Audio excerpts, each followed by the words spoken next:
कल्पना कीजिए आपने एक नामुमकिन मिशन पूरा किया है। आप जीत कर लौट रहे हैं, लेकिन घर पहुंचने से पहले ही आप अपने बॉस के सबसे पसंदीदा बगीचे को तहस-नहस कर देते हैं। उसके गार्ड्स को पीट देते हैं और शाही संपत्ति को नुकसान पहुंचाते हैं। सामान्य तौर पर इसे बगावत कहा जाता है और आपकी गर्दन काट दी जाती है। लेकिन रामायण के मधुबन कांड में राजा सुग्रीव ने इसे देखकर जश्न मनाया। क्यों? क्या ये अनुशासनहीनता थी या किसी बहुत बड़ी मनोवैज्ञानिक जीत का संकेत?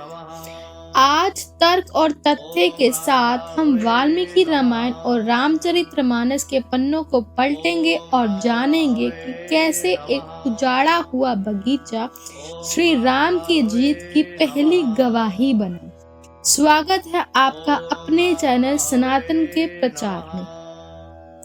तथ्य यह है कि वानर सेना दक्षिण की ओर गई थी, जहां से लौट कर आने की उम्मीद न के बराबर थी। उन्हें 1 महीने की समय सीमा दी गई थी। वाल्मीकि रामायण कहती है कि समय बीत चुका था, वानर डर में थे। तर्क: जब आप करो या मरो की स्थिति से बाहर निकलते हैं तो आपका शरीर और मन एक इमोशनल रिलीज कर मांगता है। मधुबन केवल एक बगीचा नहीं था, वह किष्किंधा के सिक्योरिटी जोन था। वहां बिना अनुमति के घुसना यानी मौत को बुलावा देना। अब बात करते हैं दधिमुख की। दधिमुख सुग्रीव के मामा थे, यानी हाई प्रोफाइल सुरक्षा अधिकारी। तथ्य: वानरों ने शहद पिया, पेड़ों को उखाड़ा और रोकने वाले सैनिकों पर हमला किया। तर्क: यहाँ एक बहुत गहरा मनोवैज्ञानिक तथ्य है। जब इंसान मौत के मुंह से यानी समुद्र लांघ कर वापस आता है तो उसके भीतर से सत्ता का डर खत्म हो जाता है। अंगद और हनुमान जानते थे कि आज की उनकी उपलब्धि इतनी बड़ी है कि राजा का कोई भी नियम उन्हें छू नहीं सकता। क्या सफल टीम को थोड़ी ढील देना लीडरशिप है? सुग्रीव का व्यवहार हमें यही सिखाता है। दधिमुख रोते हुए सुग्रीव के पास पहुंचे। उन्हें लगा सुग्रीव गदा उठाएंगे, लेकिन सुग्रीव ने क्या कहा?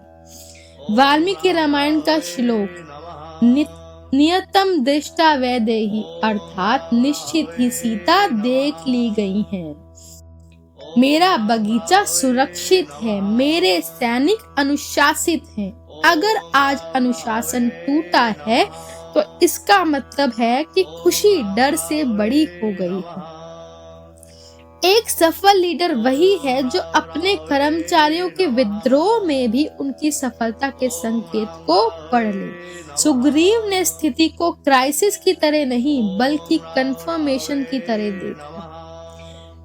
क्यों सिर्फ फल और शहद ही? तथ्य: शहद को इंस्टेंट एनर्जी और कॉग्निटिव बूस्टर माना गया है। हफ्तों के उपवास और तनाव के बाद वानरों को रिजुवेनेशन चाहिए था।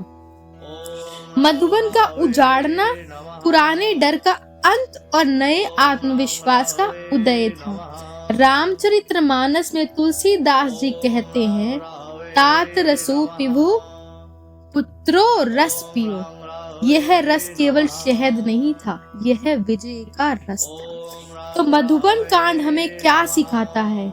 यह सिखाता है कि सफलता केवल लक्ष्य प्राप्त करना नहीं है, बल्कि उस सफलता के बाद अपने भीतर के डर को खत्म कर देना है। सुग्रीव को दूरदर्शिता और हनुमान की निर्भयता का यह संगम ही सनातन का असली तर्क है। अगर आपको लगता है कि रामायण के इस प्रसंग में छिपे ये मैनेजमेंट लेसन आज के दौर में भी प्रासंगिक हैं, तो इस वीडियो को शेयर अवश्य करें। नीचे कमेंट में लिखें जय श्री राम और बताएं कि क्या सुग्रीव का दंड ना देना सही था या गलत। सनातन के प्रचार चैनल को सब्सक्राइब करें ताकि हम सनातन के इन छिपे हुए तथ्यों को तर्क के साथ दुनिया के सामने ला सकें। कल के एपिसोड में हम देखेंगे राम हनुमान मिलाप और वह भावुक चूड़ामणि। मैं हूँ शर्मा जी की बेटी, आपके साथ तर्क और तथ्य के लिए सनातन प्रचार के चैनल पर। प्रेम से कहिए जय श्री राम।